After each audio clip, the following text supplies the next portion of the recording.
하나님의 말씀 시편 이제 82편에 있는 말씀을 보겠습니다. 시편 82편 1절부터 8절에 있는 말씀까지 말씀을 교독합니다. 시편 81편 1절에서 8절까지입니다. 하나님은 신들의 모임 가운데에 서시며 하나님은 그들을 가운데서 재판하시느니라.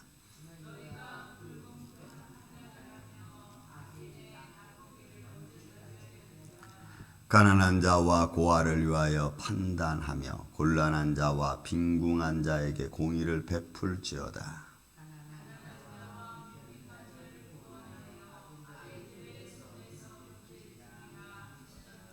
그들은 알지도 못하고 깨달지도 못하여 흑암 중에 왕래하니 땅의 모든 터가 흔들리도다.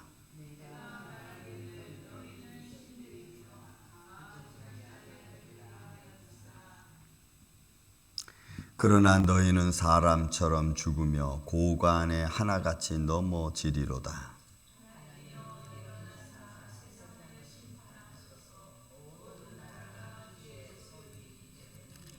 아멘. 자, 오늘도 아삽의 시로 되어져 있습니다. 다윗부터 시작해서 하나님의 제단이 바로 세워지고 그 다음에 각 직분마다 각 직관에 따라서 교회의 일꾼들이 이렇게 나누어지죠. 그 중에서 아삽은 성가대를 주의하고 하나님을 찬양하며 하나님을 영화롭게 했던 사람 중에 한 사람이 그 무리들입니다. 그 중에 이제 아삽의 시, 오늘 이 시간이 10편 82편은 조금 놀라운 표현들이 되어져 있습니다. 이는 요한복음 10장 35절에 나와 있는 말씀을 같이 표현돼서 나온 말이죠. 그것은 너희는 신이라라는 표현입니다. 너희는 신이라 하는 예수님도 우리를 가리켜서 또 오늘 시편 말씀도 우리를 가리켜서 표현한 것들입니다. 한번 말씀을 보겠습니다. 하나님은 신들의 모임 가운데에 서시며, 하나님이 신들의 모임이라고 표현합니다. 신들의 모임이라는 것은 두 가지 이중적인 표현이 있죠. 하나는 하나님의 나라에 관한 것이고, 하나님의 나라. 그것은 하나님의 세계는 다 우리가 사실은 알 수 없습니다. 그런데 여기서 신들 가운데 서셨다라고 하는 말씀은 놀랍게도 후반절에 있는 말씀을 같이 연결시켜서 보면은 사람들 중에 계시는 하나님을 표현합니다. 그러니까 우리 가운데 거하시는 하나님의 표현입니다. 그러니까 아삽은 우리는 하나님의 자녀고 하나님의 백성이라는 표현을 쓴 거죠. 그래서 하나님의 백성들 가운데 서 계시는 그 사실을 이렇게 표현하는 거예요. 그러니까 신들 가운데 서시며 어떻게 해요? 그들 가운데서 재판하시는 하나님. 그러니까 하나님의 영광과 하나님의 의와 하나님의 공의가 이루어지는 현장을 지금 표현한 말입니다. 그래서 모든 백성, 마지막 절 8절에 있는 말씀 보면은 모든 나라는 다 하나님의 주권 안에 있는 거죠. 그래서 우리의 삶이 우리가 혼자 살아가는 것 같지만 사실은 하나님의 은혜 안에서 하나님의 손길 안에 살아가는, 이런 베드로전서 2장에 보면 모든 인간의 제도는 주를 위한 것이라는 표현이 있습니다. 그 말씀이 너무나 저는 좋기도 하면서 좀 화도 나기도 합니다. 모든 인간의 제도는 주를 위한 것이라니까 하나님은 세상을 다스리는 중에 하나님이 출애굽기를 통해서 뭘 줍니까? 율법을 주시고 그 율법 안에서 사회적인 법, 도덕적인 법, 윤리적인 법을 주십니다. 그 과정을 통해서 하나님의 의가 드러나고 그 과정 안에서 하나님의 영광이, 하나님의 역사심이 있는데 오늘날에는 그 하나님이 주신 율례 안에서 주신 사회적인 법, 도덕적인 법, 윤리적인 법이 사람을 향해서 사람을 즐겁게 하는 쪽으로 자꾸 바뀌어지고 있죠. 그래서 원래는 공의로운 법인데 그 공의가 여러분 사라져가고 있는 오늘날의 이 시대를 바라봅니다. 그래서 솔로몬이 전도서를 표현할 때 뭐라고 표현하냐면 내가 재판하는 중에 의가 있는가 보려 했더니 이것도 헛되도다. 왜? 재판 중에 공의가 사라져버렸기 때문에. 오늘날의 재판은, 오늘날의 법은 누구를 위한 겁니까? 저희들 같이 저나 여러분이나 민초 같은 이런 정말 백성들을 향한 법이어야 되는데 오히려 힘있고 권력 있는 자들의 법으로 바뀌어져 버리고 말았어요.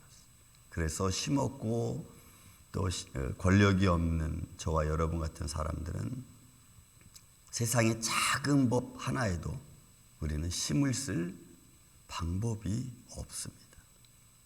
그러니까 이 세상이 그렇게 가는. 그런데 표현은 아삽은 지금 어떤 상황이에요? 그들의 시대적인 상황 보면은 이스라엘이 아수르에 멸망하고 또 남유다가 바벨론에 멸망당하고 그들은 이웃의 침공을 받아서 나라는 점점 힘들고 어려워져 가고 있는 거예요. 정말로 하나님의 공의가 있어야 될 시간에 하나님의 공의보다는 우리의 대적들의 힘과 권력이 너무너무 센 거예요. 그래서 백성들은 점점 힘들어져 가고 어려운 중에 있습니다. 그것을 알고 있는 아삽이죠. 그러니 그들 가운데 하나님이 서셔서 백성 가운데 하나님이 서셔서 심판하고 하나님의 공의를 선포해야 되는 거예요. 그런데 그 공의가 아삽은 뭘로 보냐면 자기들에게 심판하는 것처럼 보이는 거예요. 왜? 내가 지금 너무 힘들고 외부로부터 받은 어떤 그 침략 때문에 내 영혼이, 내 삶이, 육신이 너무 어려워지니까 하나님이 저들을 심판해야 되는데 오히려 내가 심판받는 것 같은 거예요. 그 표현입니다. 그래서 하나님은 심판 중에 계시는 거죠. 그리고 그들 서시며 그들을 재판하시는 하나님. 그리고 너희가 불공평한 판단을 하며 악인의 낫 있죠. 불공평한 판단하고 악인의 낫 보기를 언제까지 하려는. 그러니까 결국은 이스라엘 백성들이 돌이키지 않고 계속 그들의 율법을 어기고 자기들의 욕망을 향해 달려가는 이스라엘 백성들은 공의로운 판단을 받을래야 받을 수 없는 현장이에요. 그러니 여러분, 우리의 삶이 하나님을 잃어버렸을 때 하나님의 진노가 대적을 통해서 내게 다가오는데 그것은 마치 내가 하나님 앞에 버림받은 자와 같은, 하나님의 영광이 드러나지 않는 것 같은 인생이 느껴지는 겁니다. 그 모습을 지금 표현하고 있는. 또 그 공의는, 법은 어떤 가운데 있어야 됩니까? 가난한 자와 고아와 과부를 위하여 판단하고 곤란한 자와 빈궁한 자에게 공의를 베풀어야 될 아주 중요한 하나님의 법, 율법이고 재판이어야 되는 거예요. 하나님은 그렇게 하시죠. 하나님의 영광이 손색될 수 없으니까. 그런데 사람의 판단은 그렇지 못한 거예요. 그래서 가난한 자와 고아가 마땅히 판단을 받고 공의가 나타나야 되는데 그게 나타나지 않습니다. 그 밑에 4절도 마찬가지예요. 가난한 자와 궁평한 자를 위하여 구원하여 악인들의 손에서 건질지, 이게 공의죠. 그래서 고아와 과부를 긍휼히 보시는 하나님의 의가, 여러분, 이 가난한 자와 고아라는 표현은요, 연약한 자에 대한 대표성입니다. 성경에서 나오는 고아와 과부의 표현은 연약한 자의 백성이고 대표성이고, 그리고 하나님을 의뢰하고 하나님께 바라고 하나님의 손길을 의지하는 자의 대표성이에요. 그러니까 나는 힘이 없고 연약하오니 나를 도와달라고 하는 자의 표현이 이 고아와 과부의 모습에 담겨져 있는 겁니다. 그들에게 악인들의 손에서 건질지는, 그러니까 그런 영광으로 나타나야 될 현장이죠. 여러분, 오늘날 저와 여러분의 삶의 현장을 좀 보십시오. 우리는 하나님을 의지하고 하나님의 도움을 바랍니다. 매 순간순간 매일매일 우리는 선택해야 됩니다. 의와 불의, 때로는 하지 못할 것과 할 것, 내가 어떤 것을 선택해야 되느냐. 때로는 내가 유익적인 것이 있고 때로는 내게 손해나는 것이 있고, 내가 불이지만 그러나 어쩔 수 없이 내 유익을 따라서 선택할 수밖에 없는 그런 현장들이 매번 일어납니다. 그런 매번 일어나다 보니까 우리가 뭔가 좀 망각하죠. 뭘 망각하냐면 하나님의 의가 어디 있느냐라는 표현에서 우리는 자꾸 망각합니다. 그리고 자꾸 그런 상황이 벌어지니까 육신의 연약함이 자꾸 등장해서 우리는 유익적인 면을, 유익되는 면을 자꾸 선택을 합니다. 그러다 보니까 하나님을 향한 마음이 좀 약해지고 이게 믿음인가 싶은 생각이 들 때도 있고 정말 하나님이 역사하시는 건가라는 의구심도 가질 수 있어요. 왜요? 현장은 우리를 유혹하기에 충분합니다. 내가 유익적인 면에 설 수 있도록 현장이 벌어지는 것 너무나 많습니다. 우리는 그런 가운데서 하나님의 의를 바라보아야 되는 하나님의 자녀들이죠. 근데 우리는 그런 걸 잘 못합니다. 왜요? 여러분 5절 보십시오. 그들은 알지도 못하고 깨닫지도 못하며 흑암 중에 왕래하니 땅의 모든 터가 흔들리로다. 이 표현도 이중적인 표현입니다. 보세요. 우리를 대적하는 자들의 삶이 하나님을 모르니까 그들 마음대로 그들을 하고 싶은 대로 합니다. 또 그 상황 속에서 그들은 무엇을 깨닫고 무엇을 알아야 되는지 뭘 어떻게 행동해야 되는지도 사실 몰라요. 그 상황이 여러분 어느 정도냐면 땅의 모든 터가 흔들릴 만큼 불안정한 겁니다. 여러분 전도서 4장 1절 2절에 있는 말씀 제가 말씀드렸죠. 학대하는 자의 손에는 권세가 있어요. 그러나 학대받는 자들에게는 위로자가 없어요. 여러분 우리 눈에는 그냥 이렇게 평범하게 흘러가는 것 같지만 영적인 면에서 각자가 흔들리는 마음의 현장은 정말 땅이 흔들리는 것만큼 우리가 괴롭죠. 지금 현장 우리가 닥치고 있는 현장들 보세요. 각자마다 다 있을 겁니다. 저도 우리 교회도 이런 있잖아요. 그런 것들이 밀려올 때마다 하나님이 언제 역사하시지? 하나님이 언제 도와주시지? 이게 언제 응답이 오지? 어제 말씀드렸나요? 문제는 내가 일으킨 거 분명합니다. 내가 잘못 선택하고 내가 잘못해서 만들어진 것은 분명해요. 때로는 내가 속임을 당해서 오해를 받아서 만들어진 것은 당연합니다. 그런데 그렇게 만들어진 것들이 내 힘으로 내 능력으로 내 지혜로 헤쳐나갈 수 있는 것이 별로 없어요. 내가 뭐 권력이 크다든지 아니면 돈이 많아서 그런 것들을 한 번에 이거 이렇게 해가지고 딱 해결되면 참 좋은데 상황은 그렇지 못하거든. 그러니까 그들은 알지 못하고 깨닫지도 못하고 흑암 중에 왕래하고 그러니까 어디로 가야 될지 몰라요. 어느 정도입니까? 땅의 모든 터가 흔들릴 만큼. 그러니까 내 마음이 늘 불안한 거예요. 안정된 마음이 별로 없어요. 내 앞에 닥쳐있는 문제들이 나를 그렇게 만들어요. 또 내가 말하기를 너희는 신들이며 다 지존자의 아들들이라 하였으나, 그죠? 하나님은 나는 너희 하나님이 되고 너희는 내 백성이 되고 하나님은 그렇게 말씀하셨어요. 저는 어제도 기도하면서 분명히 하나님은 살아계신 하나님이시고 그리고 나는 하나님의 자녀입니다. 우리는 너무 조급한 마음이 있어서인지 모르겠지만 내 앞에 이루어지는 일들은 너무 천천히 이루어집니다. 너무 천천히 진행되는 것 같아요. 내 마음이 너무 급해서 조급해서 빨리 됐으면 좋겠고 이제는 어느 정도 시간이 좀 지난 것 같은데도 이게 아직도 끝이 보이질 않아요. 왜? 우리는 내일 일을 알지 못하니까. 내일 어떤 소식이 또 좋은 소식이 들려올지는 모르니까 지금 내 모습은 너무너무 힘들고 기다림에 지쳐있는 듯한 그런 모습들이에요. 하나님의 자녀임에도 불구하고 여러분 그래서 이 6절 표현이 그겁니다. 내가 말하기를 너희는 신들이며 다 지존자의 아들들이라 하였으나 그러나 너희는 사람처럼 죽으며 힘이 없는 거예요. 분명히 내가 하나님의 자녀인데 죽음 앞에서는 그런 모습이 전혀 보이지를 않아요.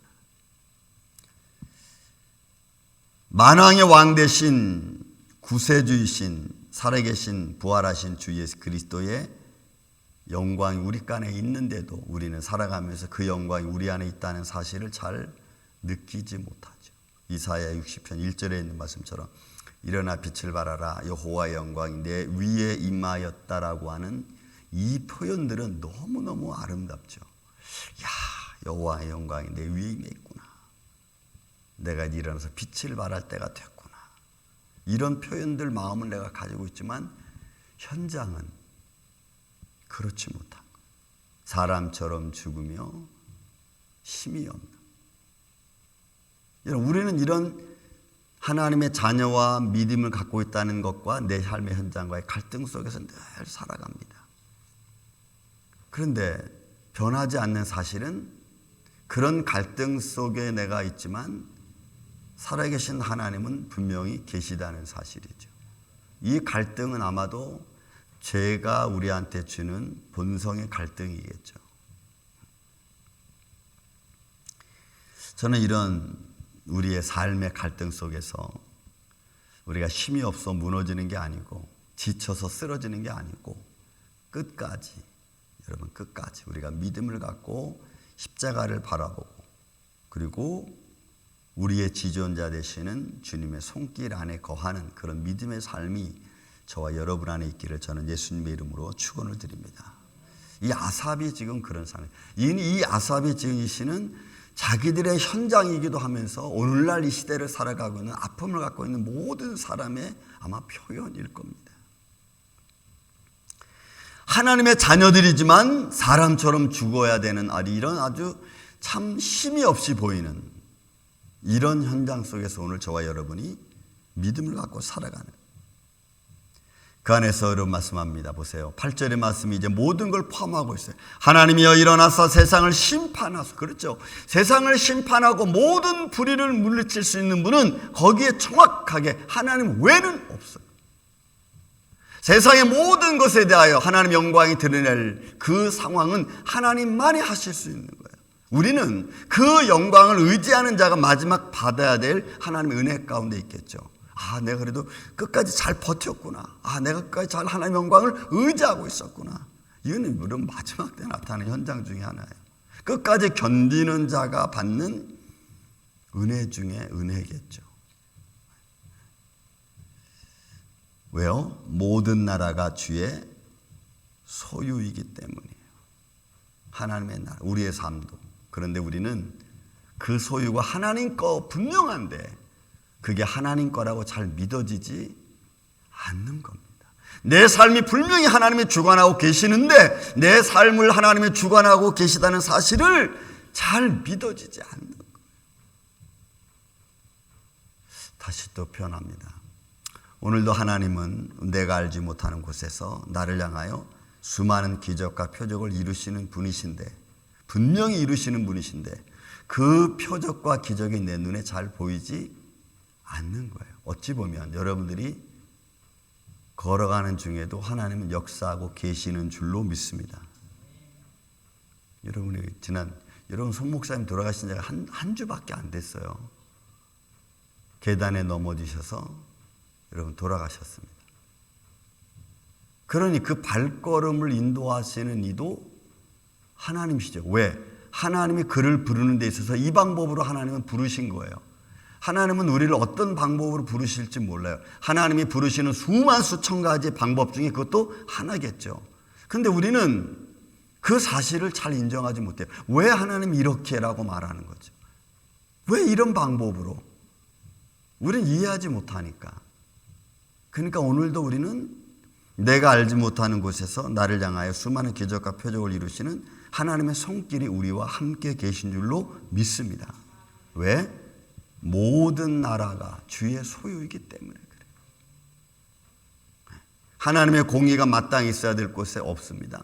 하지만 그곳에서도 역시 하나님의 영광은 함께 계신 줄로 믿습니다.